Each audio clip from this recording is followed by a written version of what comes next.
Bonsoir et bienvenue, excusez-moi, c'est la joie ce soir dans la maison, j'ai mon épouse qui a un fou rire en face de moi et c'est difficile de se contenir dans ces cas-là quand on a quelqu'un en face qui est hilarant.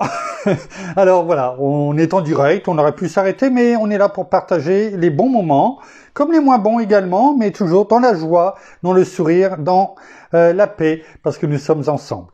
Alors, nous sommes arrivés aujourd'hui, 25 juillet, lundi 25 juillet 2022, et nous en sommes arrivés ce jour à la méditation numéro 830, et plus particulièrement à la méditation numéro 544, dans le livre de l'Apocalypse, mais pas que nous méditons ensemble depuis le 1er janvier 2021. Avant de poursuivre dans notre méditation du jour, prenons, non pas un verset aujourd'hui, mais une réflexion tirée d'un partage que j'ai fait ce jour. Je vous le lis. Je préfère être avec Dieu et être jugé par le monde que d'être dans le monde et être jugé par Dieu. Merci Père, merci Seigneur, merci bien-aimé Saint-Esprit. Effectivement, nous détournons de ce que le monde, les gens, même si c'est quelquefois peut-être des personnes les plus proches de nous, pensent de nous. Ce qui est important, c'est ce que toi tu vois, ce que tu penses de nous. Et nous voulons que nos cœurs soient tout entiers à toi, car à quoi cela servirait-il d'être apprécié du monde? Et cela peut être le cas. Mais ce qu'il faut, c'est que notre cœur ne soit pas dans le monde. Et en ce qui me concerne en tout cas, et je prie pour que cela soit le cas pour chacun de mes frères et sœurs, de toute ma famille, bien entendu, ce que j'aspire, ce que je prie le plus en tout cas, c'est que nous soyons avec toi, parce que nous ne voulons pas de ton jugement, nous voulons simplement de ton amour, de tes corrections si besoin est, mais nous voulons, tout comme notre Seigneur l'a fait en allant jusqu'à la croix, que notre casier judiciaire, lorsqu'il sera ouvert, soit vierge, parce que tu verras celui de ton Fils bien-aimé, notre Seigneur Jésus. Alors que cela soit encore une fois pour ta gloire, Père, dans le nom de Jésus. Merci, bien-aimé Saint-Esprit. Amen.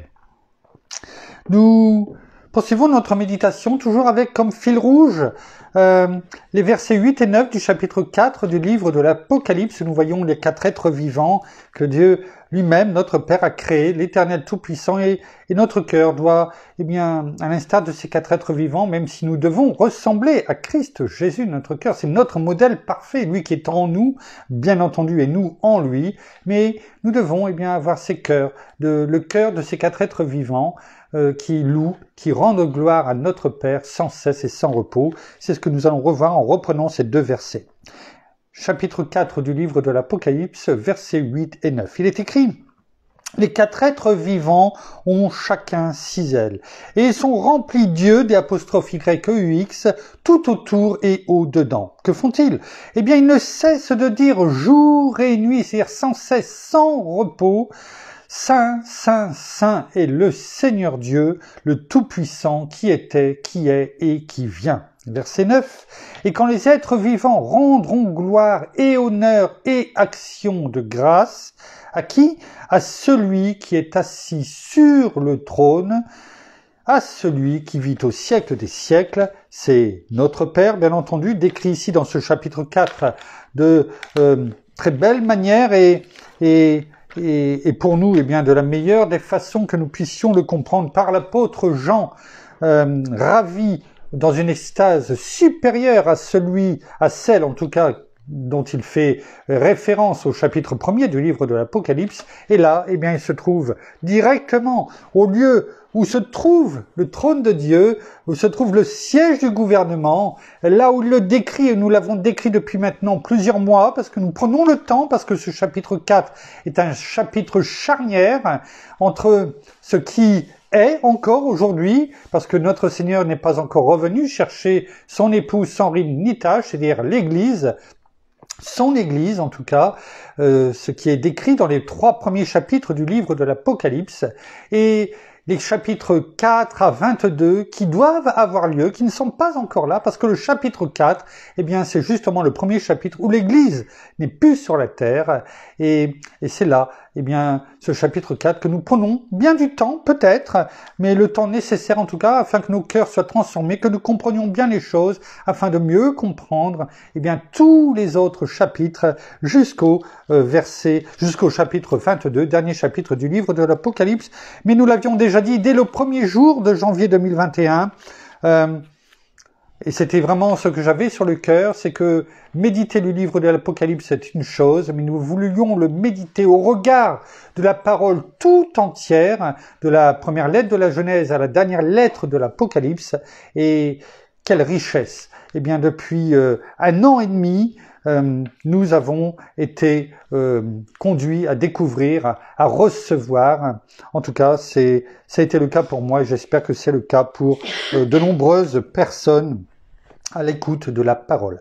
Donc reprenons eh bien ce chapitre 13 dans le livre des Nombres avec Moïse et tout le peuple d'Israël. Hein, rappelez-vous, eh bien Dieu avait dit, eh bien, montez maintenant, montez, hein, montez dans ce pays que je vous donne, que je vous offre, que je vous apporte sur un plateau, hein, je vous sers, oui, c'était aussi l'image finalement, eh bien, de ce que le Seigneur est venu, il a dit, eh bien, je suis venu pour servir, hein, et alors que le peuple d'Israël, eh bien, eux voulaient un roi guerrier qui allait les faire dominer sur toute la terre, c'est aussi un des motifs pour lesquels ils l'ont rejeté, mais cela avait été prophétisé bien déjà par de nombreux prophètes dans l'Ancien Testament.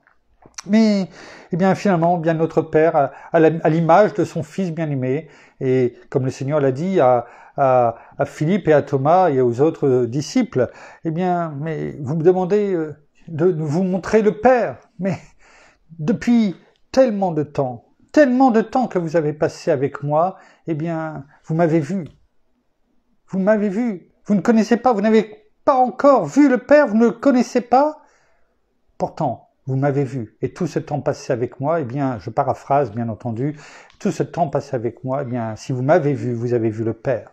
Et là, on voit, eh bien longtemps avant, finalement, 1490 ans avant la venue de notre Seigneur, finalement, bien, notre Père avait déjà donné, apporté sur un plateau, servi, apporté, il avait fait le service, il avait tout donné au peuple d'Israël en leur disant, montez dans ce bon pays que j'avais promis à vos ancêtres. Et bien, finalement, une fois de plus, le peuple d'Israël n'a pas accepté ce service, n'a même pas voulu prendre le plat, finalement, parce qu'il a demandé, eh bien, que l'on envoie des espions, des hommes, des espions pour voir si le pays, comment était le pays, si finalement ce que Dieu avait dit finalement était cette réalité.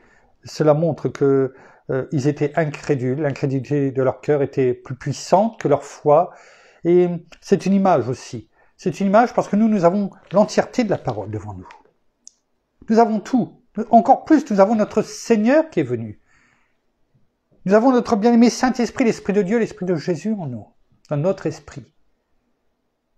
Et notre Père nous dit, bien, viens à moi, viens à mon Fils bien-aimé, reçois la parole, garde mes paroles gravées sur les tables de ton cœur. Vois toutes les promesses que je te donne. Ce ne sont pas des promesses humaines, ce ne sont pas des promesses en l'air, même si elles viennent de Dieu.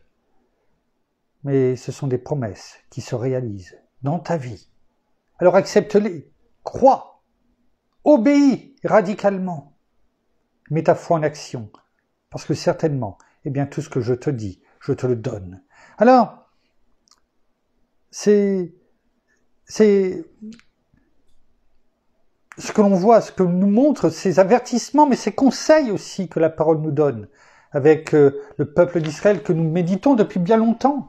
Eh bien, c'est aussi non pas pour que nous les jugions, pas pour que nous disions bouh, bouh, oh les méchants, non, parce que nous leur ressemblons bien souvent dans notre vie encore aujourd'hui. Et ce que nous sommes amenés à méditer depuis maintenant des semaines, des mois, eh bien c'est aussi pour que nos cœurs changent. Et la parole l'a dit, on l'a dit à un moment donné, on l'a médité, on l'a vu dans la parole, dans la nouvelle alliance, eh bien que tout cela nous est donné afin que nous ne soyons pas comme le peuple d'Israël, comme cette génération, dont nous allons parler dans les méditations prochaines, eh bien, qui a vraiment été rebelle. Parce qu'en fait, c'est ça, c'est de la rébellion. Et notre Père ne veut pas que nous ayons un cœur rebelle, mais un cœur tout entier à lui. Et que nous lui fassions confiance. Alors, reprenons le verset dans lequel nous étions, parce que finalement, notre Père a dit à Moïse, eh bien, donne-leur ce qu'ils veulent. Tout comme il l'avait dit à Samuel, lorsque le peuple d'Israël, quelques centaines d'années après, eh bien, leur demandait un roi, mais il a dit, eh bien, écoute, je vois leur cœur, je vois leur état, leur état moral, et ils me rejettent finalement au travers de cela. Alors, bien, fais monter un homme de chaque tribu, un prince, un chef, fais monter et envoie-les dans la terre promise. Et c'est ce que nous avions donc vu. Et au verset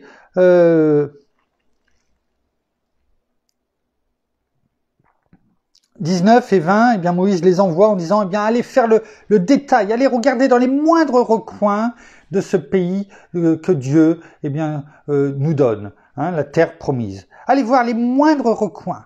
Allez voir les personnes, l'agriculture, la végétation, les routes, les villes, les hommes, les femmes, les enfants, les montagnes, les collines, les rivières. Allez, la nourriture. Allez tout voir et ramener. Faites-nous en détail ce rapport. Et dans ce verset 20, chapitre 13 du livre des Nombres, nous l'avions commencé, notamment à la fin d'avoir fait tout le détail, il leur dit « fortifiez-vous ». Fortifiez-vous. Et on va le reprendre même dans la Louis II 1910 pour rester dans la même version que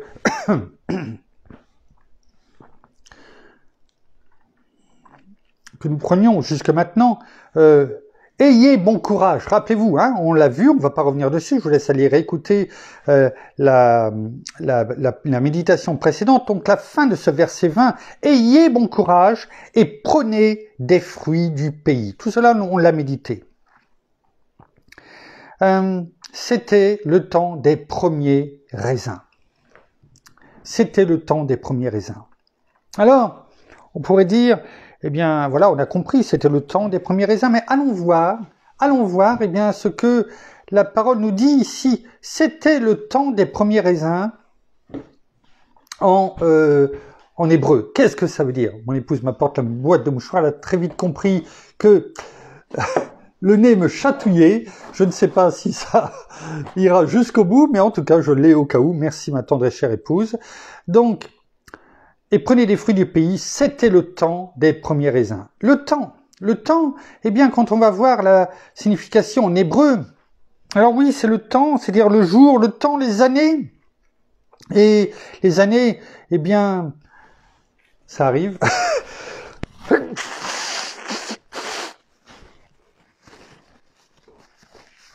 Je vous prie de m'excuser.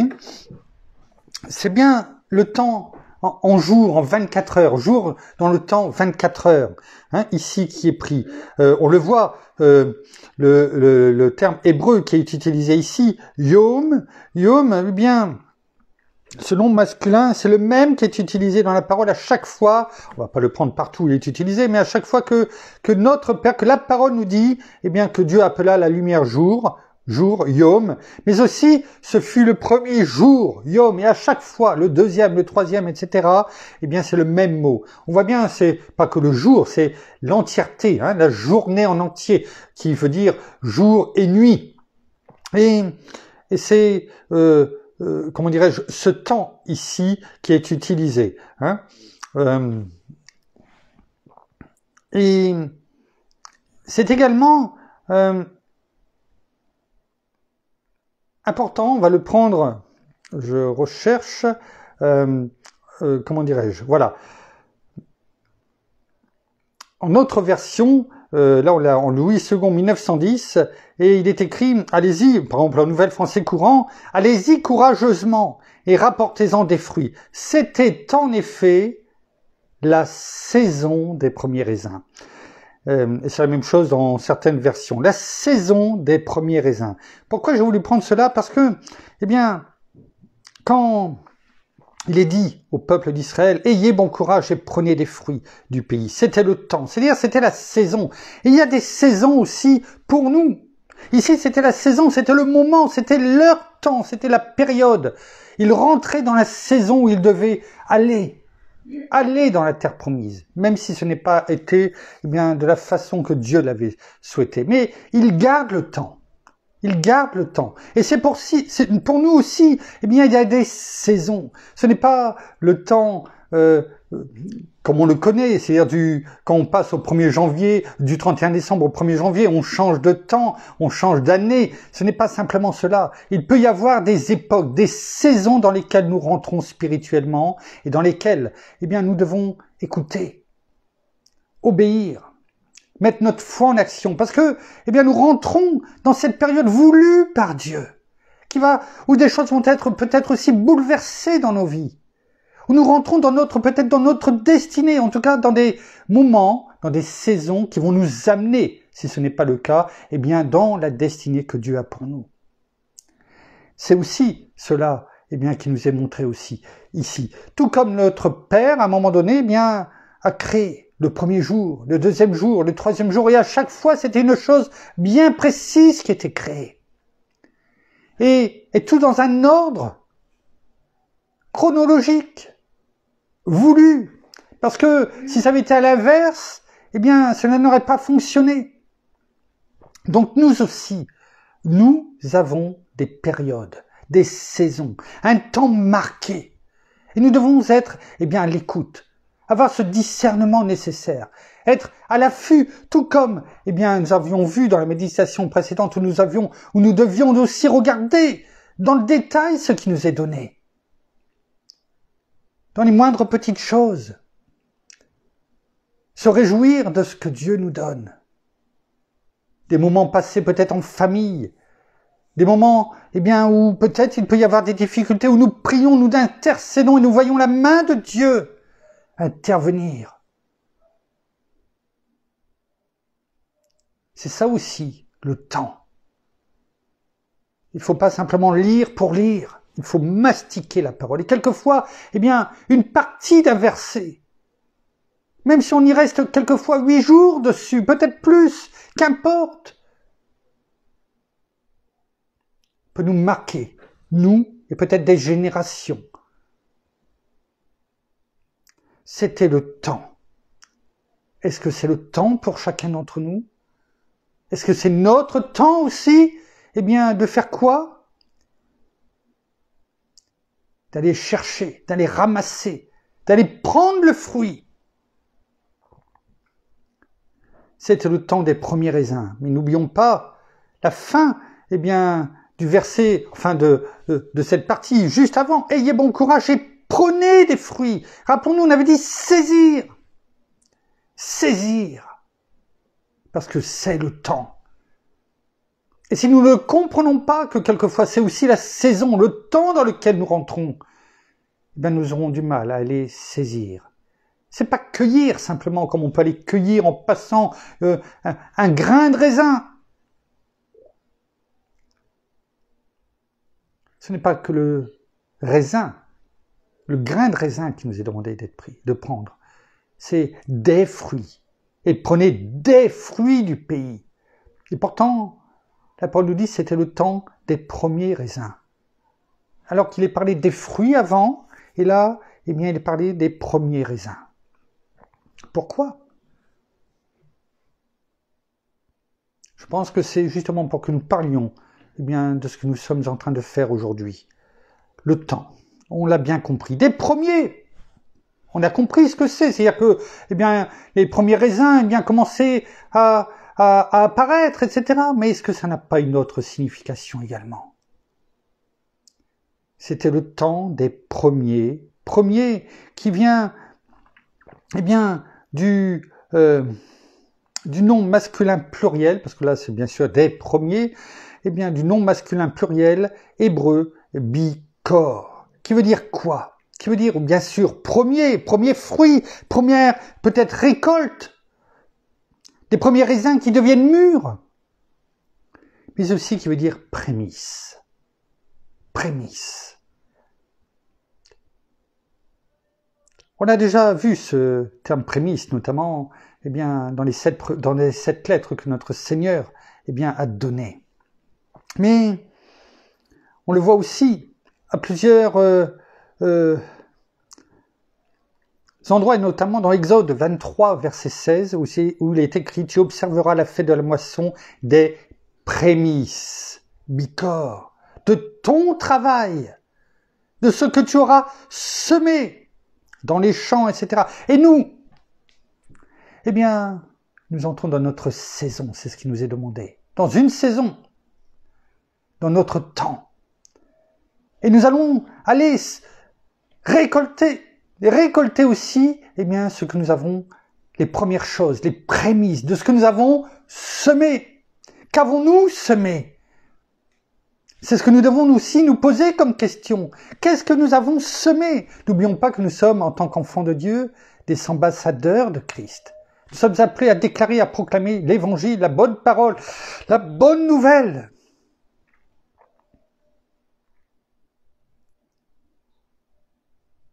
Est-ce que nous avons semé?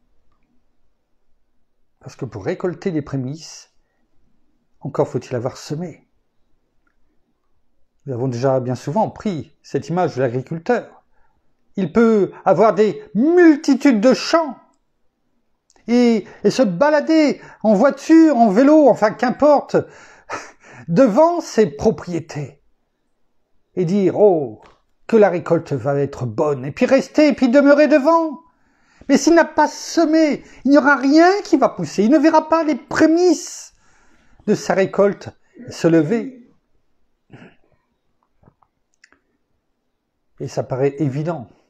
On ne peut même pas imaginer un agriculteur qui va se balader, lui qui a des champs, et se demander,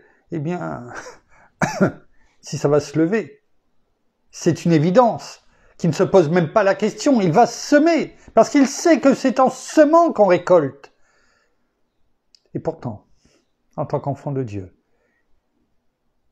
est-ce que c'est une évidence pour nous? Est-ce que nous avons compris que pour récolter ces fruits, ces premiers raisins, il va falloir semer ces premiers fruits, ces premiers raisins. Ce raisin qui, normalement, doivent donner quelque chose. Parce qu'on ne récolte pas du raisin pour avoir du raisin. On peut le manger, mais on peut aussi... je crois que ça doit être, à un moment donné,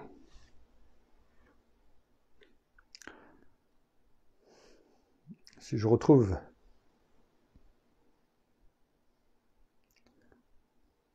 on peut voir dans Exode 34, verset 26, « Tu apporteras à la maison de l'Éternel ton Dieu les prémices des premiers fruits bicor de la terre. » Est-ce que lorsque l'on se lève le matin, est-ce que nous offrons les prémices de notre journée par des louanges à notre Père, à notre Seigneur, à notre bien-aimé Saint-Esprit, afin qu'il nous conduise, le remercier pour le souffle de vie qu'il nous donne, pour la crainte de son nom, qu'elle soit toujours présente dans notre cœur, dans notre esprit, afin de pouvoir toujours avancer sur ce chemin de la droiture. C'est ça aussi les prémices.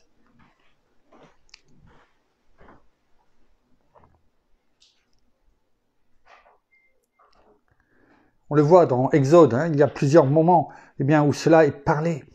C'est le temps des premiers, donc des prémices. Offrons les prémices de notre bouche, de notre travail.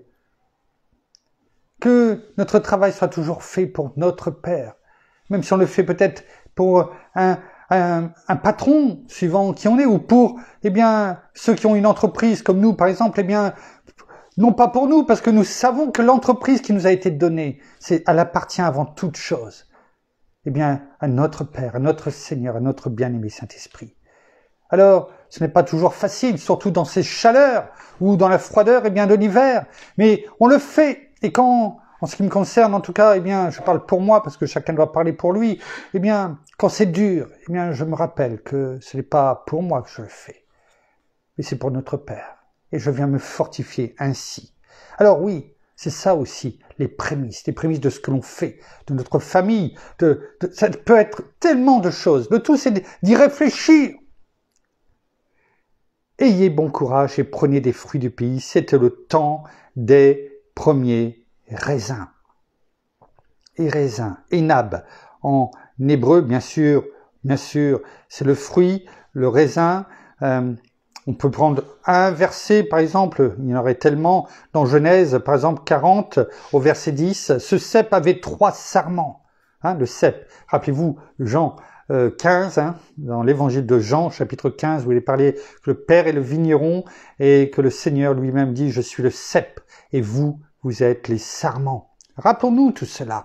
Ce cep avait 3 sarments. Quand il eut poussé, sa fleur se développa et ses grappes, on y reviendra demain sur le mot grappe, et ces grappes donnèrent des raisins, enab, mûrs.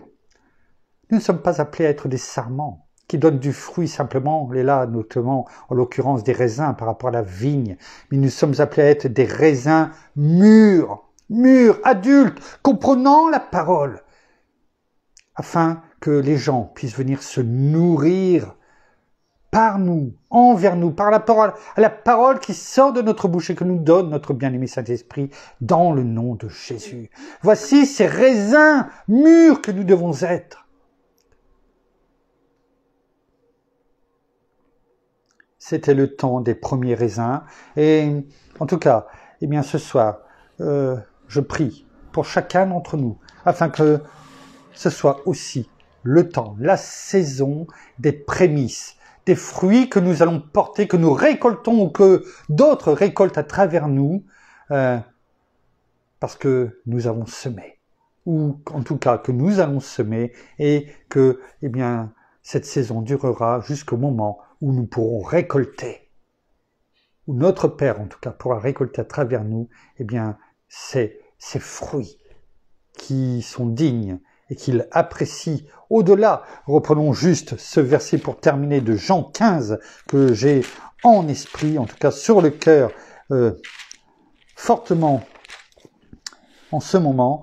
Eh bien, lorsque les disciples leur demandent, eh bien, comment on peut porter, glorifier notre Père, dans Jean 15, ce verset 10 notamment, et il est dit: mon Père est glorifié en ceci, c'est notre Seigneur bien sûr qui parle ici, mon Père est glorifié en ceci, que vous portiez beaucoup de fruits et vous serez mes disciples. Je crois avoir dit verset 10, je pense, c'est pas bien sûr le verset 10, vous aviez, je pense, rectifié en même temps, c'est le verset 8, Jean chapitre 15, verset 8, « Mon Père est glorifié en ceci, que vous portiez beaucoup de fruits. » C'est ce que nous devons faire, non pas simplement un fruit, mais qu'on porte un fruit, eh bien mûr pour tous ceux qui nous entourent, pour bien sûr nous-mêmes, notre conjoint, nos enfants, notre famille tout entière, nos frères et sœurs, tous ceux qui nous sont confiés et qui vont nous être confiés, tous ceux eh bien, chez qui nous semons la parole de Dieu, afin que le fruit mûr soit récolté. Gloire à toi, Père, gloire à toi, Seigneur, gloire à toi, bien-aimé Saint-Esprit. Une fois de plus, merci. Merci pour tout ce que tu nous apportes et que tu nous montres chaque jour. Je suis mon épouse et nous allons terminer par la prière.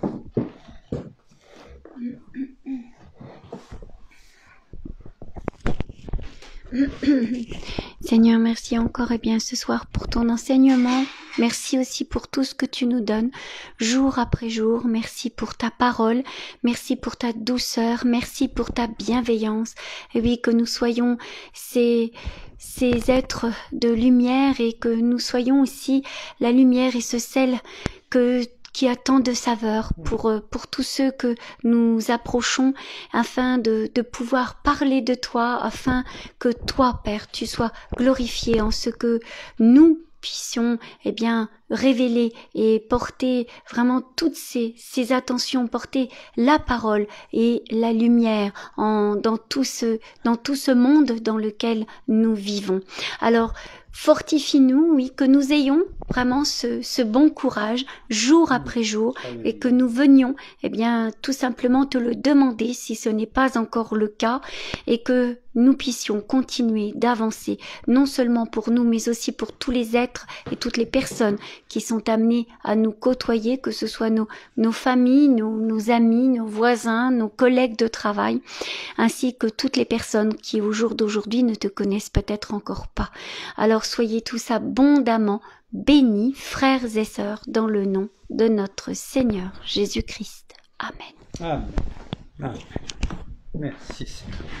Voilà, ainsi s'achève la méditation de ce soir. Nous vous bénissons abondamment de toutes les bénédictions spirituelles dans les lieux célestes en Christ. Nous saluons nos amis au Québec, au Canada, en francophonie, en France, à Paris et tout autour de chez nous. Et nous vous souhaitons à toutes et à tous une excellente fin de journée pour certains, de soirée pour d'autres. En tout cas, à toutes et à tous, une excellente nuit de repos dans la paix de notre Seigneur Jésus-Christ qui nous la donne abondamment. Et nous vous donnons rendez-vous demain en fin de journée, peut-être un peu plus tard qu'aujourd'hui, ou à peu près dans ces heures-là. En tout cas, nous vous bénissons abondamment en attendant de se retrouver demain. À demain. Au revoir.